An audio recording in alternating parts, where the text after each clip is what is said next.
Está no ar o Assunto Federal, conteúdo que faz a diferença.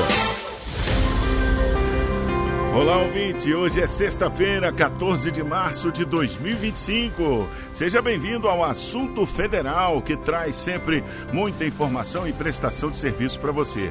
Eu sou Luciano Seixas e o nosso encontro está só começando. Estamos juntos sempre de segunda a sexta-feira ao vivo, das 4 às 5 da tarde pelo horário de Brasília, no streaming do site radiogov.ebc.com.br e também via satélite para emissoras parceiras de todo o país. Fica com a gente porque aqui tem conteúdo que te interessa e que faz a diferença. Aqui o assunto é federal.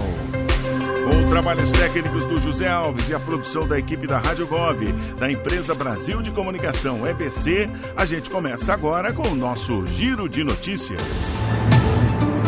É hora do Giro de Notícias. Entrou em vigor hoje a medida que zera o imposto de importação de 11 alimentos. A tarifa zero deve ajudar a baratear o custo dos produtos para a população.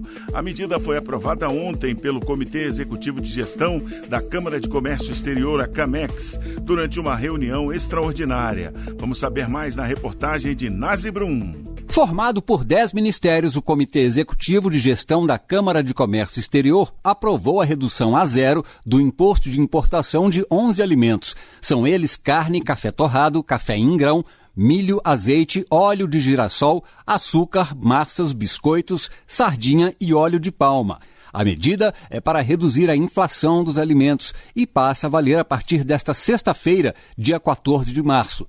De acordo com o vice-presidente e ministro do Desenvolvimento, Indústria, Comércio e Serviços, Geraldo Alckmin, não há um prazo definido para a vigência dessa medida. Por quanto tempo? Não tem data definida, por quanto for necessário para a gente estimular a redução de preço, diminuir o preço da comida, reduzir imposto, ajudar a população a poder adquirir alimentos com menor preço. O vice-presidente também comentou a decisão dos Estados Unidos de taxarem em 25% as importações americanas de aço e alumínio.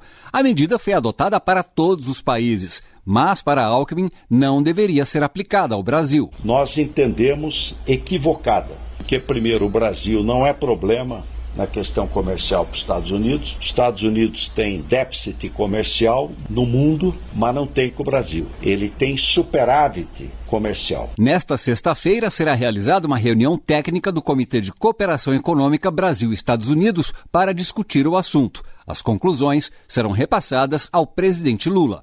Reportagem Nazi Brum.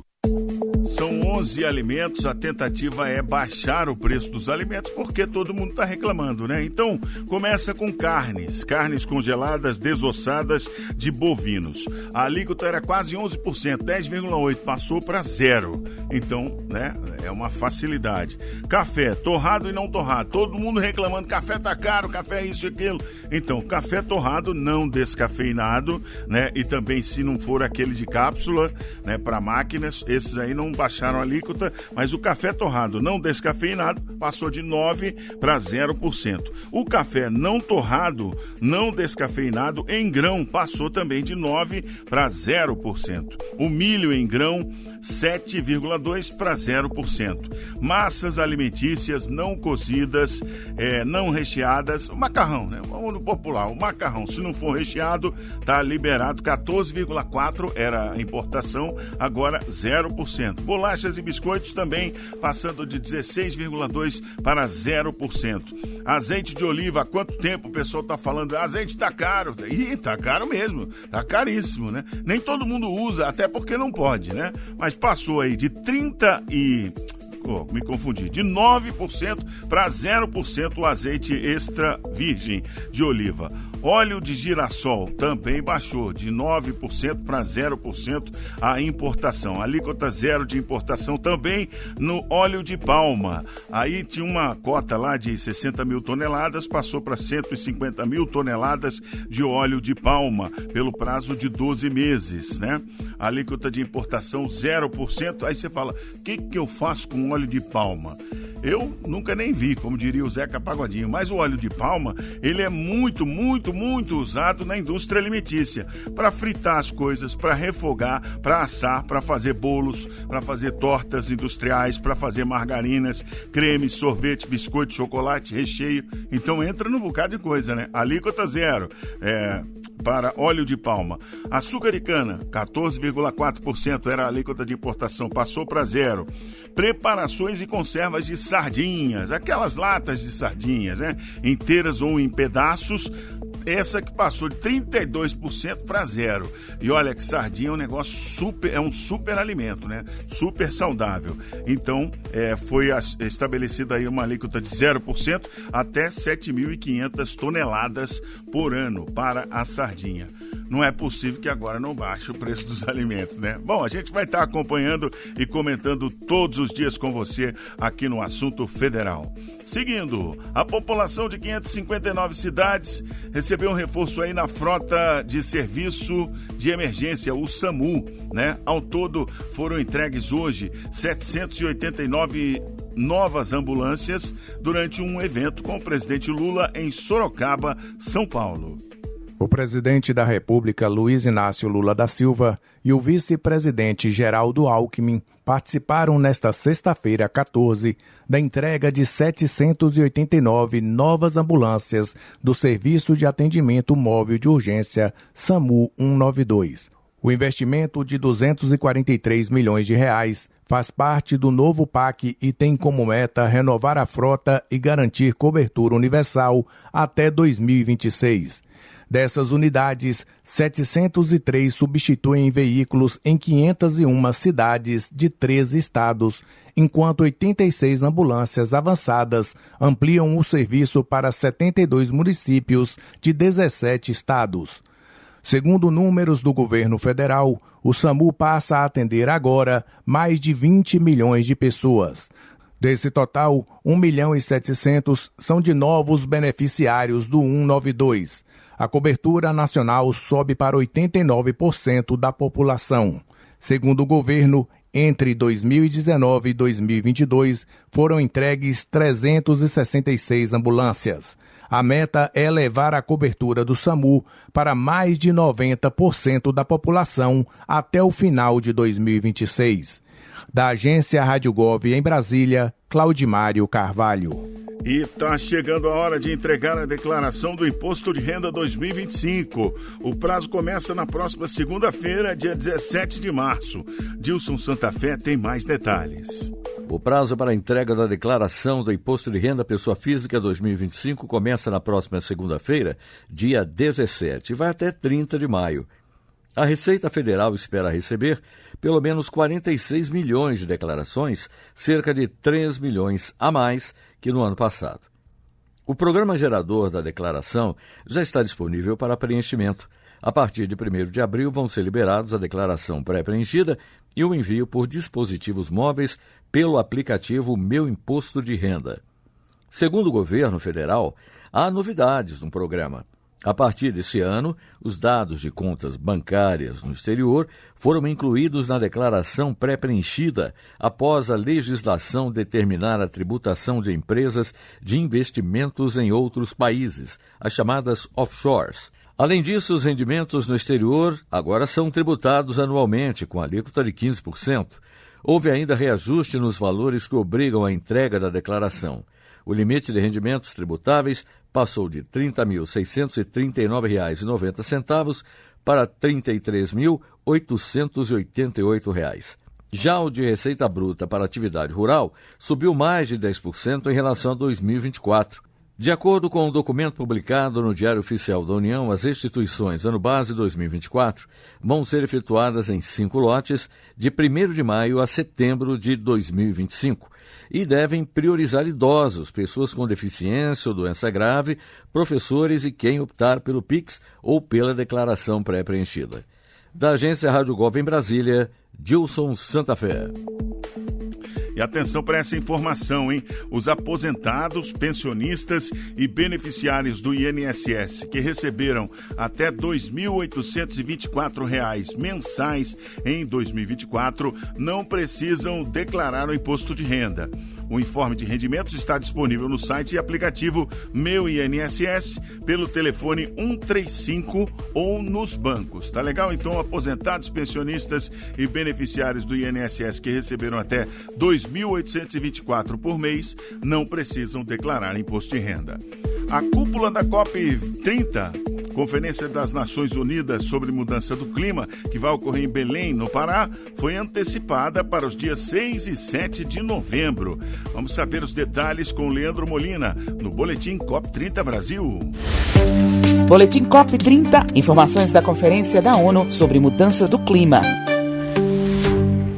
O governo brasileiro decidiu que a cúpula de chefes de estados da COP30, a Conferência das Nações Unidas sobre Mudança do Clima, será antecipada e está prevista para acontecer nos dias 6 e 7 de novembro de 2025 em Belém, capital do estado do Pará. A decisão foi informada por Walter Correia, secretário extraordinário da COP30, que destacou a importância de realizar a abertura com mais tranquilidade e organização. Nós estamos tornando oficial isso, inclusive. Essa é uma decisão do Brasil. Fazer antes dá tempo a gente fazer uma reflexão um pouco mais com tranquilidade, sem a pressão da rede hoteleira, sem a pressão da cidade, e isso ajuda também a gente a organizar melhor a abertura oficial da COP sem grandes problemas. É por isso que a gente resolveu fazer antes do que se considera a abertura oficial da COP. A cúpula faz parte das atividades oficiais da conferência, que ocorrerá entre os dias 10 e 21 de novembro e colocará o Brasil no centro das discussões globais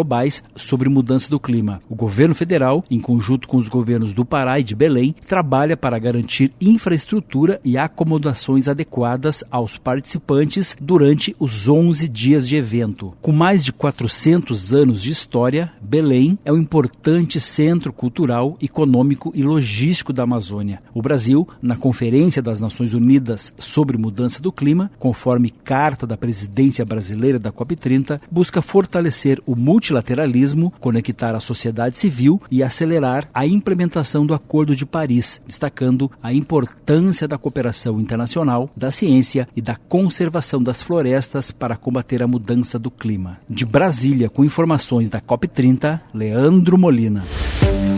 Boletim COP30, uma parceria da Presidência Brasileira da COP30 com a agência Rádio Gov. Para mais informações, acesse cop30.br.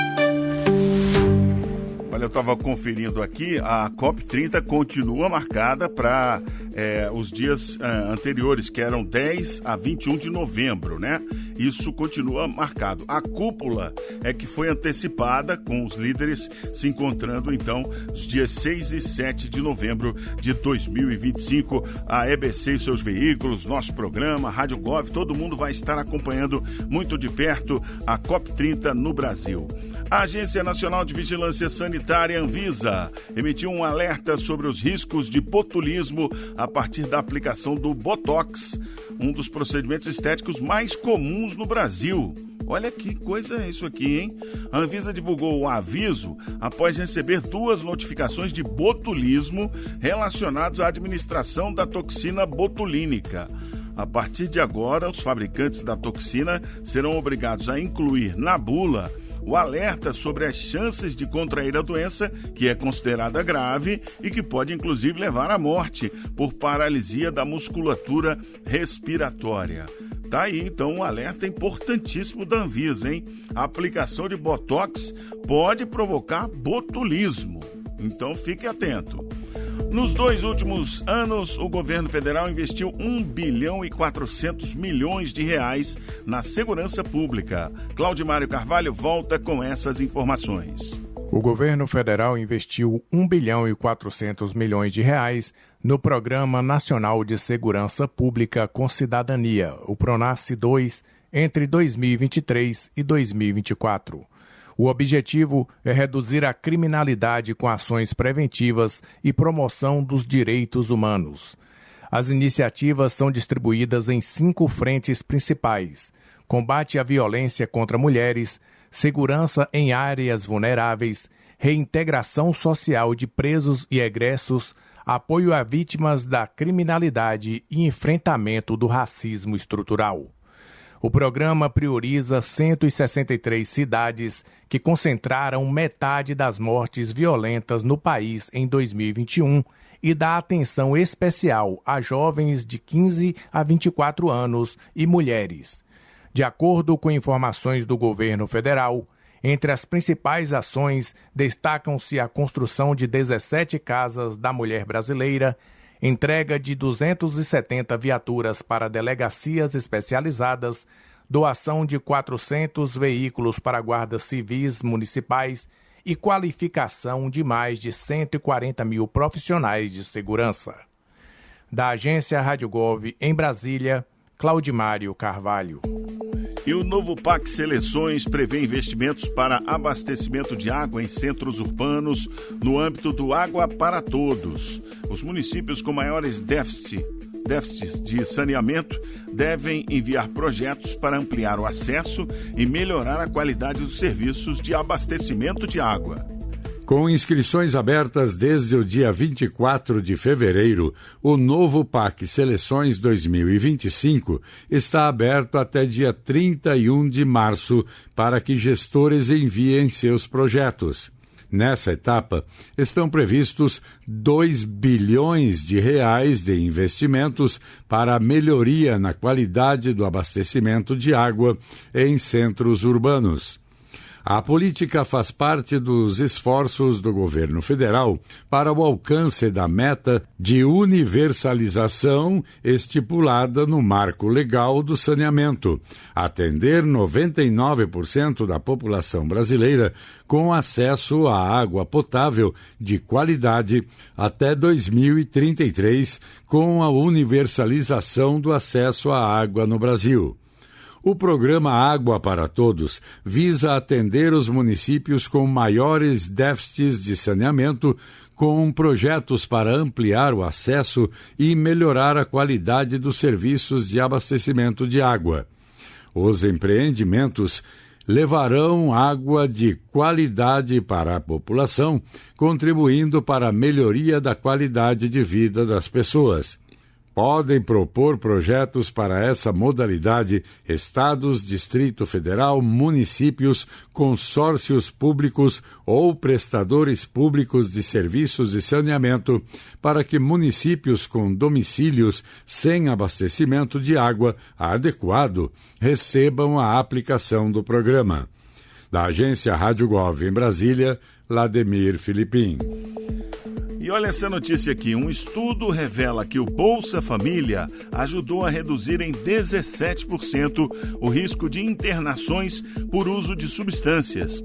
Vamos saber mais no boletim do MDS, com Érica Braz. Beneficiários do Bolsa Família têm risco 17% menor de internação por transtornos relacionados ao uso de substâncias, em comparação com os não beneficiários. Essa informação é de uma pesquisa da Fiocruz Bahia, em parceria com a Universidade de Harvard. Quando consideradas apenas as internações por uso de álcool, aqueles que recebem ajuda do Bolsa Família têm risco 26% menor de internações comparados aos não beneficiários. Já o risco de internação por outras substâncias, exceto álcool, é 11% menor. Segundo uma das responsáveis pelo estudo, Lidiane Toledo, a redução do risco de internação pode estar relacionada ao alívio do estresse financeiro, além da promoção de acesso aos serviços de saúde e educação, que são condicionalidades do Bolsa Família. O estudo utilizou dados da folha de pagamento do Bolsa Família e dos registros de internação por uso de substâncias do Sistema de Informações Hospitalares. Foram analisadas informações de mais de 35 milhões de pessoas. O resultado foi publicado na revista científica The Lancet Global Health. Reportagem Érica Braz. E uma proposta de mudança na Lei Geral do Esporte quer combater o racismo. A proposta prevê que apenas os clubes, federações e confederações que adotarem medidas práticas contra casos de racismo vão poder receber recursos públicos federais. Lademir Filipim. O aumento dos episódios de racismo em eventos esportivos, principalmente nos estádios de futebol, levou o Ministério do Esporte a propor mudanças na Lei Geral do Esporte.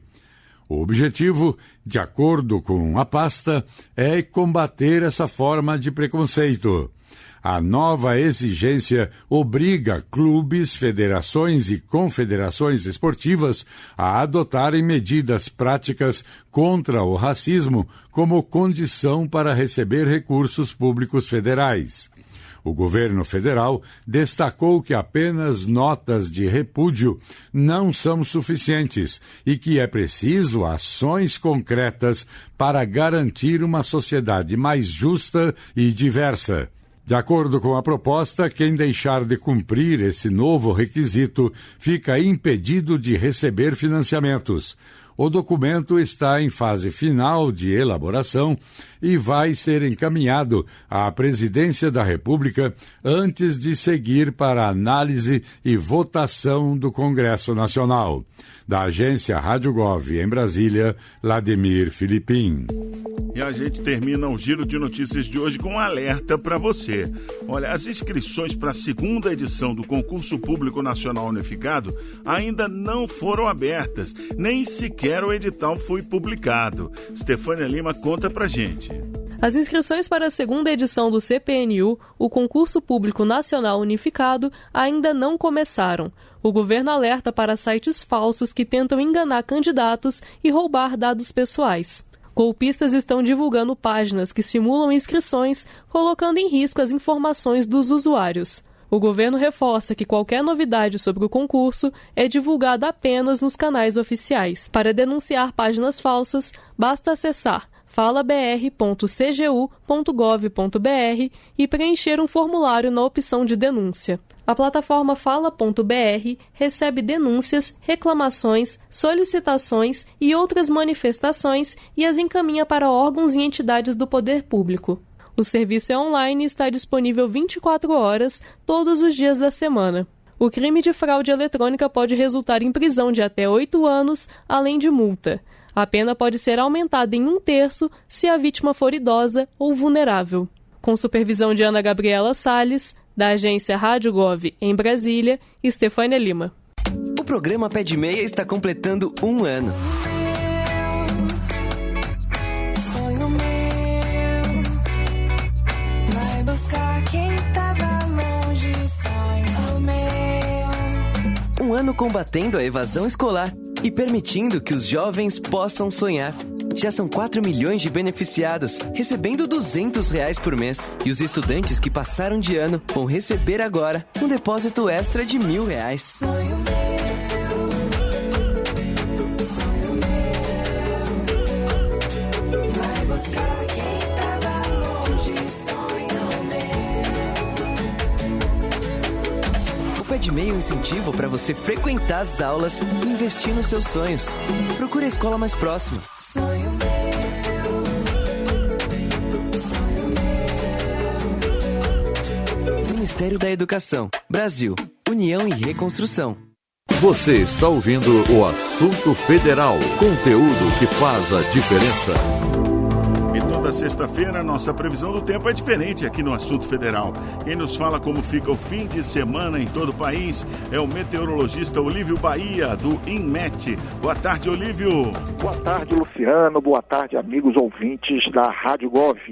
O final de semana será com bastante nebulosidade, tempo quente, abafado em grande parte dos estados do norte do Brasil, com destaque para áreas aí do estado do Acre, Amazonas, Rondônia. Nível dos rios nessa região aí está bastante elevado e as chuvas do final de semana podem provocar aí o alagamento em algumas cidades. Também deve chover forte em áreas do Pará, especialmente na região metropolitana de Belém. Roraima também está com previsão para bastante chuva.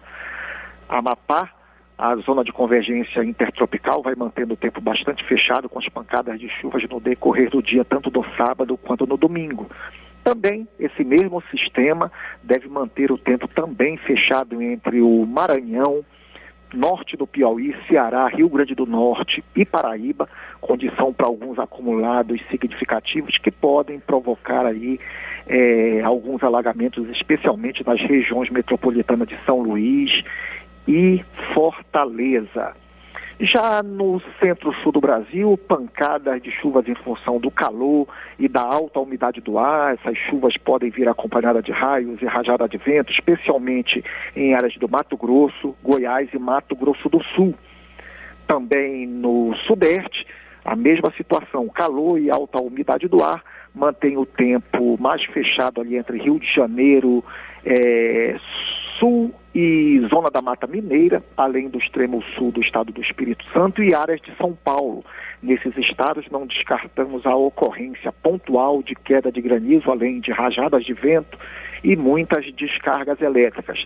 Pancadas de chuvas também em função do calor e da alta umidade do ar são esperadas para o estado do Paraná. Nas demais áreas do país, sol, nebulosidade e bastante calor. As temperaturas máximas aí em todas as regiões devem superar os 35 graus. Vamos lá, e o nosso abraço vai para todos os ouvintes das cidades que fazem aniversário hoje. Parabéns para Santarém Novo, no Pará, Arneiroz, no Ceará, Batatais, em São Paulo e Rodeio, em Santa Catarina, que completam mais um ano hoje. É aquela hora que a gente vê aqui no Comunica BR como o governo federal está chegando aí na sua cidade. Santarém Novo, no Pará, tem pouco mais de 6 mil habitantes por lá, tem IDH baixo ainda, né? E o pessoal precisa de apoio. 1.900 famílias recebem Bolsa Família com um benefício mensal médio de R$ 682 para cada uma das 1.900 famílias de Santarém Novo, no Pará. Arneiroz, no Ceará, é agropecuária, que é o negócio lá, principalmente algodão, né? Então tem R$1.300.000 que foram liberados para financiamento do agro, aquele grande produtor, mas lá em Arneiroz a maioria é de agricultura familiar, né? Portanto, R$4 milhões foram liberados via Pronaf para os agricultores familiares de Arneiroz. Batatais, em São Paulo, ali é riqueza, né? Ali é usina sucroalcooleira, produção de cana. Então, R$79 milhões foram liberados para o agronegócio, financiamento do agro lá em Batatais, e R$2.100.000 para o pessoal do Pronaf da agricultura familiar. Você vê aí a diferença, né? Em Arneiroz, 1 milhão para o agro e R$4 milhões para o Pronaf. Em Batatais, 79 para o agro e 2 milhões para o Pronaf. Rodeio, em Santa Catarina, tem aí a fama de preservar várias tradições, né, trazidas pelos imigrantes de origem italiana. A Rodeio está inscrita aí no mapa do turismo como pertencente ao Vale Europeu, em Santa Catarina. 19 empreendimentos estão regulares no Cadastur e tem 2 operações no valor de R$2.700.000 firmadas aí com o Fungetur, que é um fundo de financiamento do Ministério do Turismo que apoia o desenvolvimento do turismo no Brasil. O Fungetur oferece linhas de crédito para empresas do setor, como para reformas, compra de equipamentos e até capital de giro. Então tem 2 operações ativas lá em Rodeio, Santa Catarina, no valor de R$2.700.000. Você também pode saber aí, se tiver curiosidade, como é que o governo federal está chegando, o que ele está fazendo aí pela sua cidade. É só jogar na internet Comunica BR. E você ainda vai ouvir no nosso assunto federal o Momento Serviço e muito mais. Não sai daí. Agora, pelo horário de Brasília, são 4h29. Assunto Federal. Momento Entrevista. A gente acabou de falar da previsão do tempo para o fim de semana e a gente sente na pele que nos últimos anos o Brasil tem enfrentado cada vez mais eventos climáticos extremos, né? Como enchentes, secas severas, deslizamentos de terra. Para enfrentar esse desafio, o governo federal criou um Plano Nacional de Proteção e Defesa Civil. A jornalista Vanessa Leda conversou no Brasil em Dia, do Canal Gov, com Rafael Machado. Ele é chefe de gabinete da Defesa Civil Nacional. Ela conversou sobre as estratégias desse Plano Nacional de Proteção e Defesa Civil. E nós vamos ouvir agora. Nos últimos anos, o Brasil e o mundo têm enfrentado cada vez mais eventos climáticos extremos, como enchentes, secas severas, deslizamentos de terra. Essas tragédias afetam a infraestrutura, a economia e colocam vidas em risco. Diante desse cenário cada vez mais desafiador, o governo federal estruturou um Plano Nacional de Proteção e Defesa Civil, que estabelece 11 estratégias essenciais para tornar o país mais preparado, resiliente e eficiente na gestão de desastres naturais. Quem vai explicar para a gente essa iniciativa e detalhar como o Brasil está se fortalecendo diante dos desafios climáticos é Rafael Machado, ele que é chefe de gabinete da Defesa Civil Nacional. Rafael, o Brasil tem registrado aí, claro, um aumento na frequência, na intensidade dos desastres naturais. Como que esse plano novo vai mudar a forma como o país lida com esses eventos? Quais são os impactos práticos, principalmente para estados e municípios? Bem, realmente é bem importante destacar isso, né? A gente tem visto um agravamento das condições e está potencializando essa ocorrência, né? Aumentando a frequência, a intensidade dos desastres, que já possui uma longa história de desastres que sempre foram muito associados às condições socioeconômicas históricas, né? E agora a gente vê um agravamento dessas mudanças do clima. Então é muito importante que a gente reforce o nosso planejamento para essas ações. O nosso Plano Nacional de Proteção e Defesa Civil é um instrumento previsto em lei, estabelecido na Lei 12.608, para que a gente estruture a ação governamental dos 3 níveis de governo para o enfrentamento, né, para a redução e a gestão dos riscos de desastres e também para a melhor preparação para a resposta aos desastres. É importante só esclarecer que a Lei 12.608 definiu que no Brasil nós temos um arranjo sistêmico das ações de proteção e defesa civil. Nós temos um órgão central, que é a Secretaria Nacional de Proteção e Defesa Civil, mas todos os órgãos da administração pública e também instituições da sociedade civil e mesmo o setor privado têm papéis nessa grande política, nesse grande arranjo da Política Nacional de Proteção e Defesa Civil na forma de um sistema. Por isso que o plano é importante. O plano ele vai ter justamente essa pactuação de todos esses participantes, seja de governo, seja de sociedade civil, seja do setor privado, nos seus compromissos para a gestão de riscos e gestão de desastres. A lei definiu que o Plano Nacional, esse que está prestes a ser lançado pelo governo federal, ele servirá de base e de referência para que os estados lancem os seus planos estaduais e, por consequência, também os municípios lancem seus planos municipais de proteção e defesa civil. Então, ele tem um conjunto robusto de metas e objetivos, diretrizes a serem seguidos por todos esses integrantes do Sistema Nacional, e eles formalizam esses compromissos, eles organizam as ações, as agendas setoriais nessa agenda de gestão de riscos e de desastres no Brasil. O senhor falou aí de pactuação, né, da atuação de estados e municípios, com certeza eles têm um papel central aí nessa resposta a desastres, mas muitas prefeituras enfrentam aí dificuldades estruturais. Como é que o governo federal vai ajudar no sentido de oferecer um suporte técnico para que estados e municípios consigam aí implementar essa estratégia do Plano Nacional? É muito importante essa questão. Nós já temos uma história longa de apoio técnico nessa agenda de proteção e defesa civil aos estados e municípios, né? Então, o próprio plano ele é composto de uma série de componentes, de produtos, de etapas que já endereçam as providências para a elaboração do plano, já encadeiam as etapas de estruturação de um plano de proteção e defesa civil. Para além disso, a gente tem grandes plataformas de capacitação em todos os segmentos da gestão de riscos, gestão de desastres, da proteção e defesa civil, disponíveis na modalidade EAD, para os parceiros do Sistema Nacional de Proteção e Defesa Civil, e em especial para os parceiros dos estados e dos municípios. E também a Secretaria Nacional de Proteção e Defesa Civil mantém um canal permanente de contato direto com os estados, com os municípios, estando sempre à disposição para desenvolver agendas técnicas, capacitações, tratativas conjuntas para a gente apoiar os estados e municípios tecnicamente nesse processo.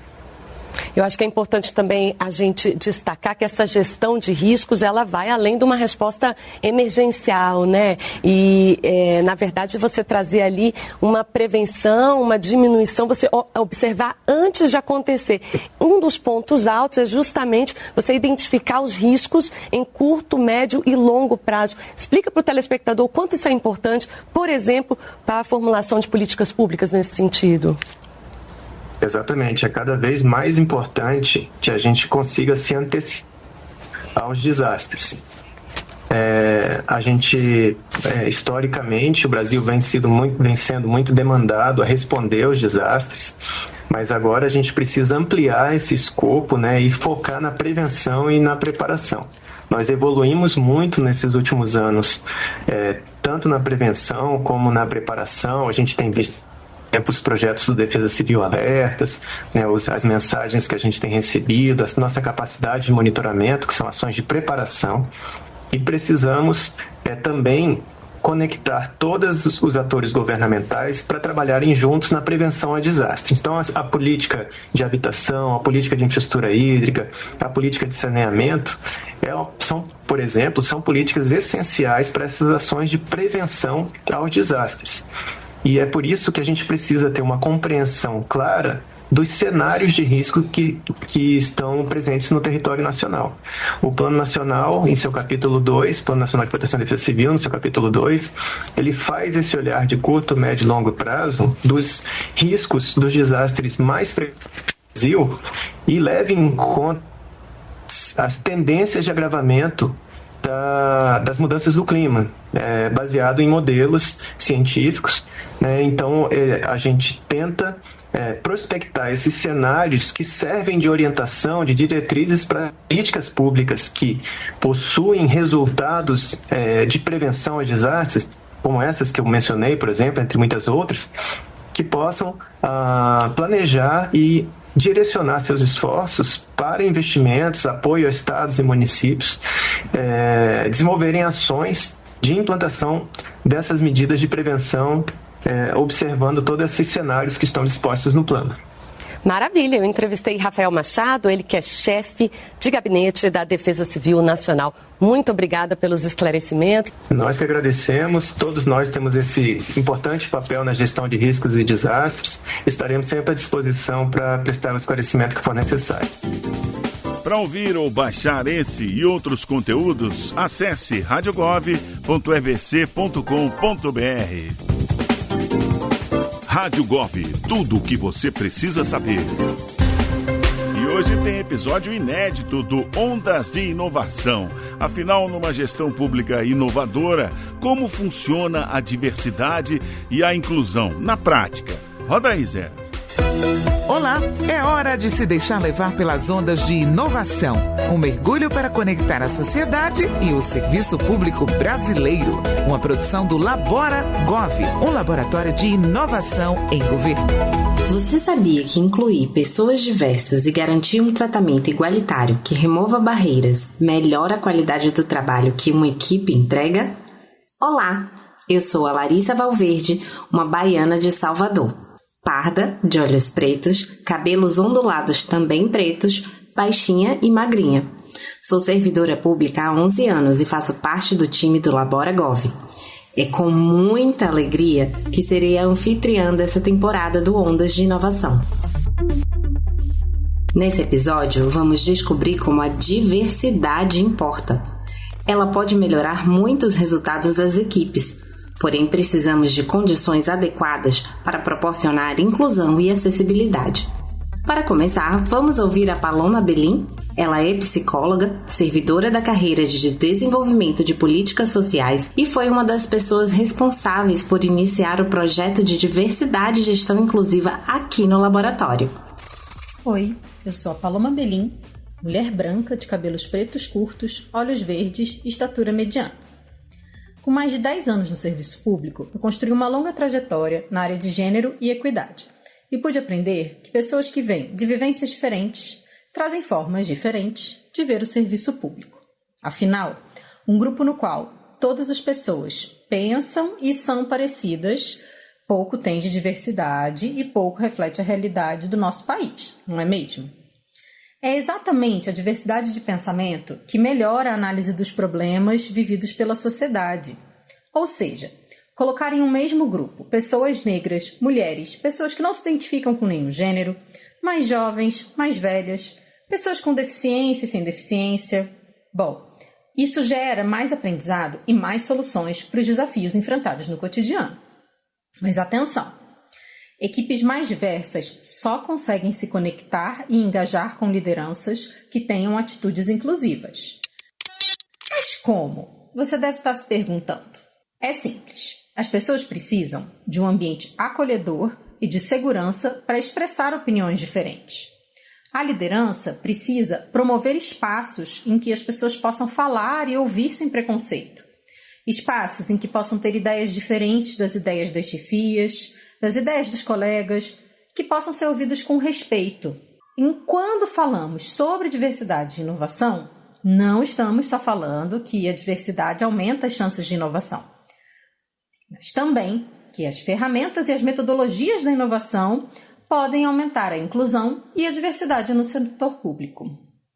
Afinal, não existe inovação no serviço público se não existirem oportunidades e condições para que todas as pessoas tenham acesso aos serviços. Na inovação, nós usamos ferramentas para entender as necessidades e desejos das pessoas antes de sugerir soluções para resolver os seus problemas. A Paloma nos traz pontos chaves de como permitir espaços e equipes mais diversas e inclusivas, concorda?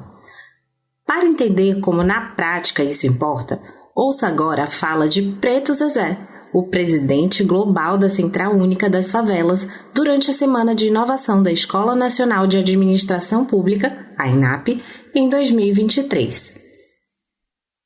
Porque tem itens que você coloca numa planilha de Excel de números quando vê um relatório, vocês têm que entregar para os seus superiores, que essa planilha de Excel não consegue captar outros itens que estão lá. Satisfação, alegria, envolvimento das pessoas, o sentimento. A nossa planilha de Excel não consegue captar isso. Então, esses sentimentos eles não conseguem atender uma lógica numérica, quantitativa, mas elas estão garantindo indicadores de eficiência da política pública no território. Nessa entrevista, Preto Zezé fala sobre a importância de considerar diferentes perspectivas e de estabelecer diálogos mais amplos com as comunidades, para assim criar políticas públicas que realmente impactem no território. Escute agora o relato de Luiz, que, assim como eu, é servidor público e é o editor de áudio desse podcast. E aí, pessoal? Eu sou o Luiz, sou um homem pardo, tenho olhos castanhos escuros, cabelo raspado nas laterais e cachos pretos no topo, que eu considero as minhas anteninhas para captar inovações. Eu tô aqui para contar para vocês a história que meu pai contava e que eu mesmo vi sobre o seu trabalho.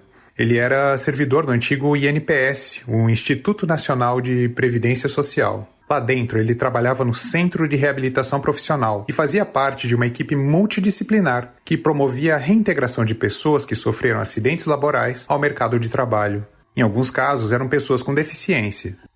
Lembro dele se dedicando bastante e contando que ele e seus colegas e suas colegas trabalhavam muito, se apoiando e colaborando para capacitar essas pessoas para novas funções de trabalho. Ele também dizia que fazia muito esforço para captar vagas nas empresas para esses profissionais. Era uma boa luta e eu tenho orgulho desse trabalho humanizado e inclusivo que ele fazia. Mas também sei que, infelizmente, essa não é a realidade da maioria das organizações. Estudos mostram que a resistência interna às mudanças, falta de recursos adequados, falta de comprometimento das lideranças ou até mesmo a falta de compreensão sobre as necessidades específicas dos diferentes grupos são obstáculos para implementar práticas inclusivas. Esse tema é tão importante que, para alcançar transformações sustentáveis, a diversidade e a inclusão devem ser uma prioridade, fazendo parte da estratégia e da cultura institucional. Você sabia disso? Uma pesquisa de 2022 da Organização Internacional do Trabalho, a OIT, revelou que a maneira mais eficaz de influenciar mudanças sustentáveis e transformadoras é combinar as ações de diversidade e inclusão com políticas, leis e regras, além de fazer parte dos valores das organizações. Preste atenção!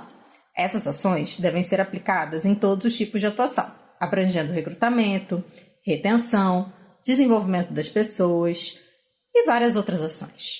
Bem, além dessas evidências que a Paloma cita, compartilho outra ainda mais recente, o relatório Tendências Globais em Inovação Governamental 2024 da OCDE, a Organização para a Cooperação e Desenvolvimento Econômico. O relatório identifica os serviços públicos personalizados e proativos para acessibilidade e inclusão como uma das 5 tendências necessárias para inovar. Não dá para ficarmos de fora, né? Bom, foi a partir da compreensão de que a acessibilidade e inclusão são prioritárias para o fortalecimento de políticas públicas que decidimos agir e inserir a diversidade em todos os nossos serviços e no dia a dia de trabalho. Para isso, incluímos diversas ações de inclusão e acessibilidade em nosso planejamento de curto prazo. Imagino que você ainda deve estar se perguntando: tá, mas e na prática? Como fazer isso no meu trabalho? A Paloma destaca algumas ações que o LaboraGov prioriza e que vocês também podem experimentar por aí. A primeira ação é coletar dados sobre as pessoas que usam aqueles serviços. Para isso, incluímos campos de gênero, orientação sexual, raça, cor e deficiência em nossos formulários. Assim, foi possível identificar o nosso público para atuar de modo estratégico. Por exemplo, nós criamos critérios de diversidade para aceitar inscrições em serviços, selecionar pessoas e ampliar a nossa equipe. Ou seja, conheça o seu público, identifique as falhas ou problemas de diversidade das suas equipes e atue para preencher esses vazios. Outra ação essencial foi convidar pessoas com deficiência para avaliarem e testarem diversos dos nossos serviços e materiais. Com o envolvimento e, sobretudo, o protagonismo delas, nós conseguimos identificar barreiras e solucionar problemas de acessibilidade nos nossos serviços, site e diversos materiais. Algumas soluções para as barreiras de acessibilidade que a gente encontrou e que nós realizamos foram incluir texto alternativo e descrição de imagens, fazer a auto-audiodescrição, que significa traduzir o que se vê em palavras. Assim, garantimos que todas as pessoas possam criar uma imagem do que está acontecendo, de um objetivo ou de outra pessoa. Nós também criamos materiais em formatos diversos, como texto, áudio, vídeo, legendamos vídeos e contratamos intérpretes de Libras. O desenvolvimento da equipe e o letramento, que é a capacidade de termos pensamento crítico e reflexões sobre diversas realidades sociais, foram essenciais para avançarmos. Para isso, nós criamos a comunidade de aprendizagem, um espaço de encontro entre servidores e servidoras do LaboraGov para aprendermos coletivamente sobre esses assuntos. Essa comunidade tem sido importantíssima para aprendermos e nos engajarmos no tema da diversidade e da inclusão. A cada encontro, nós convidamos servidoras e servidores especialistas que compartilham seus conhecimentos e experiências com o time. É um espaço seguro, aberto para dúvidas, para trocas e para compartilhar conhecimentos, ideias e práticas. Ao ouvir tudo isso, você consegue perceber que nada nem ninguém avança de maneira isolada? Acreditando nisso, o LaboraGov atua fortemente em cooperação e parceria com outras organizações. E é assim que aprendemos com a experiência de quem já sabe e aumentamos o nosso mar de possibilidades.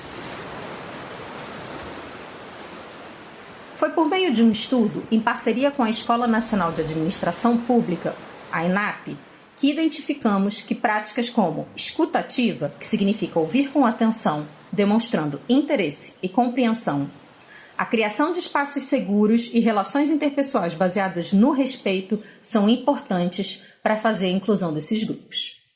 O estudo mostrou também que políticas de benefício, licenças parentais e mentorias ou acompanhamentos mais individualizados também atraem e retêm os talentos diversos. Treinar as pessoas também é essencial para manter as ações inclusivas por um longo prazo. A diversidade no serviço público ela não é apenas uma onda, ela é de fato um porto seguro. É fundamental que nós, servidoras e servidores públicos, tomemos a frente nesse processo, começando com ações simples e práticas dentro das nossas áreas de atuação. Sim! É muito importante vocês saberem que, além da trajetória profissional e acadêmica em diversidade, eu sou uma mulher cisgênero, ou seja, me identifico com o sexo que me foi atribuído quando eu nasci, sexo feminino. Também sou bissexual e casada com outra mulher. E como servidora pública, sigo na busca por mais equidade e engajando outras pessoas para isso. Fazer parte de uma equipe que se preocupa com a inclusão, acolhe e tem espaço para o debate é essencial no serviço público e no cotidiano das nossas vidas. Aqui no LaboraGov, nós temos práticas já consolidadas que promovem inclusão, como as mentorias 1 para 1 e a própria comunidade de aprendizagem. No nosso site, você encontra mais sobre o que são e como aplicar no seu ambiente de trabalho. Bom, depois de todo esse papo, quero te fazer um convite. Que tal considerar a diversidade também no seu ambiente de trabalho? Com pequenos passos, nós podemos e devemos liderar movimentos de transformação. Ao fazer isso, não apenas cumprimos nosso dever, mas também inspiramos mudanças em toda a estrutura de governo, demonstrando que a inclusão é prioridade inegociável e aspecto essencial para a inovação. Se você quiser saber mais, digite Ondas de Inovação no seu site de busca favorito. Lá temos todas as referências e estudos que compartilhamos por aqui. Nas próximas ondas, mergulharemos mais a fundo na companhia de pessoas que enfrentam diariamente barreiras de acessibilidade e de inclusão. Convidamos servidoras e servidores públicos para compartilhar suas experiências reais, além de práticas inovadoras que promovem a diversidade e a inclusão. Nossas ondas refletem os valores e objetivos atuais do governo de fomentar redes de inovação, disseminar práticas inclusivas e apoiar iniciativas que aumentam a diversidade e o engajamento no serviço público. Obrigada pela escuta e aproveite as ondas de inovação. Você ouviu Ondas de Inovação, uma produção do LaboraGov, um laboratório de inovação em governo no Ministério da Gestão e da Inovação em Serviços Públicos. Você está ouvindo o Assunto Federal, conteúdo que faz a diferença. Momento Serviço. Atenção, você que fez o Enem 2024, os espelhos das redações já estão disponíveis. Os resultados aí de quem fez o exame para testar conhecimentos também foi divulgado. Stefânia Lima. Os espelhos das redações do Enem, o Exame Nacional do Ensino Médio 2024, já estão disponíveis na página do participante. Com isso, os candidatos já podem ver a pontuação em cada competência avaliada. O INEP, o Instituto Nacional de Estudos e Pesquisas Educacionais Anísio Teixeira, autarquia vinculada ao Ministério da Educação, divulgou o material e garantiu que o processo de correção seguiu critérios rigorosos. Além disso, os resultados dos treineiros também foram publicados. Para conferir o espelho da sua redação, acesse enem.inep.gov.br/participante. De acordo com o MEC, na edição do ano passado, dos mais de 4.300.000 inscritos, cerca de 19% eram estudantes do primeiro ou segundo ano do ensino médio, e 0,6% fizeram a prova apenas para testar seus conhecimentos. Ainda segundo o MEC, os resultados para ingresso no ensino superior já haviam sido divulgados em janeiro. O Enem, principal porta de entrada para universidades no Brasil, também é aceito por instituições portuguesas conveniadas com o INEP. Com supervisão de Lucília Araújo, da agência Rádio Gov, em Brasília, Stefânia Lima. Atenção, gestores da educação nos estados e municípios. O MEC prorrogou o prazo para a compra coletiva de ventiladores para escolas. E essa compra terminaria em abril, né? Está prevista para esse primeiro semestre a publicação de uma nova ata para a aquisição de aparelhos de ar-condicionado. Nesse calor são equipamentos essenciais, né, para o bem-estar dos nossos estudantes. Com certeza. José Carlos Andrade. O Ministério da Educação, MEC, e o Fundo Nacional de Desenvolvimento da Educação, FNDE, anunciaram a prorrogação da ata de registro de preços número 1 de 2024, que permite a compra coletiva de ventiladores para escolas públicas. Inicialmente válida até abril, a ata vai ser estendida para que estados, municípios e o Distrito Federal tenham mais tempo para aderir à compra com condições vantajosas. De acordo com o MEC, a iniciativa busca melhorar o conforto térmico em sala de aula, especialmente em regiões mais quentes. O processo de adesão é eletrônico e ocorre pelo Sistema de Gerenciamento de Atas de Registro de Preços, SIGARP, agilizando compras e reduzindo custos. O Ministério também prevê ainda, no primeiro semestre, a publicação de uma nova ata para aquisição de aparelhos de ar-condicionado. A medida pretende ampliar o acesso a equipamentos para climatização das escolas da rede pública. Da Agência Rádio Gov em Brasília, José Carlos Andrade.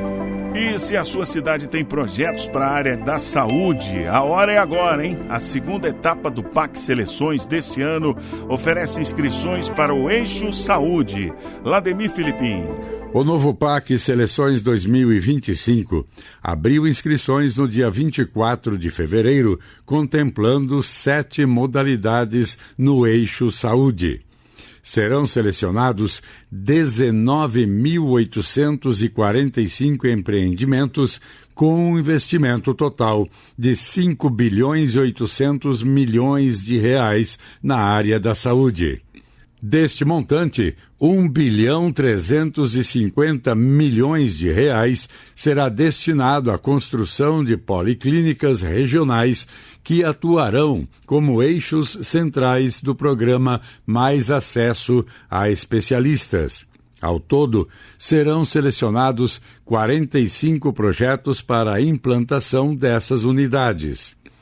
As policlínicas são unidades de saúde especializadas que oferecem serviços médicos e diagnósticos de média complexidade.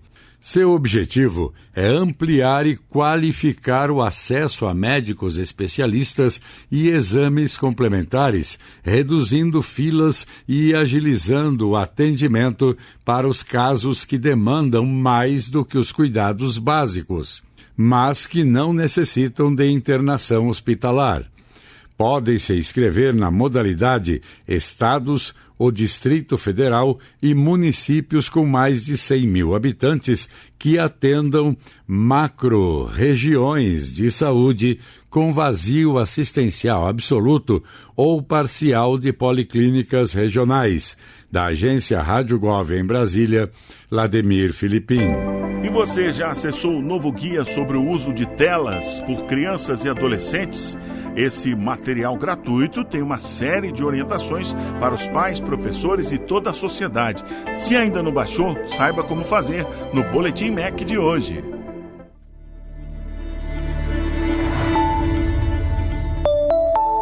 Olá, eu sou Rodrigo Gantuá e você está ouvindo o Boletim MEC. O governo federal lançou nesta terça-feira a publicação Crianças, Adolescentes e Telas, Guia sobre o Uso de Dispositivos Digitais. O documento é resultado de um trabalho conjunto entre as Secretarias de Comunicação Social da Presidência da República, 6 ministérios, entre eles o da Educação, além do Sistema de Justiça, organizações da sociedade civil e especialistas no tema. A secretária de Educação Básica do MEC, Kátia Schweinkart, destacou o papel fundamental do guia para que as tecnologias sejam usadas de forma mais saudável.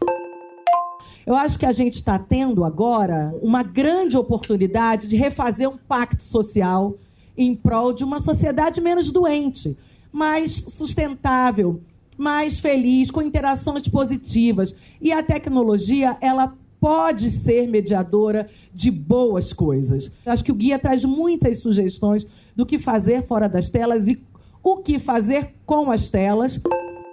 A secretária ressaltou que é importante que os adultos, que são exemplos para essas crianças e adolescentes, também reflitam sobre como e quando estão usando os dispositivos digitais e que os professores e diretores escolares aproveitem o guia. Para ter acesso à publicação Crianças, Adolescentes e Telas, Guia sobre o Uso dos Dispositivos Digitais, acesse o nosso portal www.mec.gov.br. Ministério da Educação, Brasil, União e Reconstrução. E olha, atenção, você que perdeu o espetáculo da madrugada de hoje, o eclipse total da lua cheiona, né? O fenômeno aconteceu aí às 3h50 da manhã.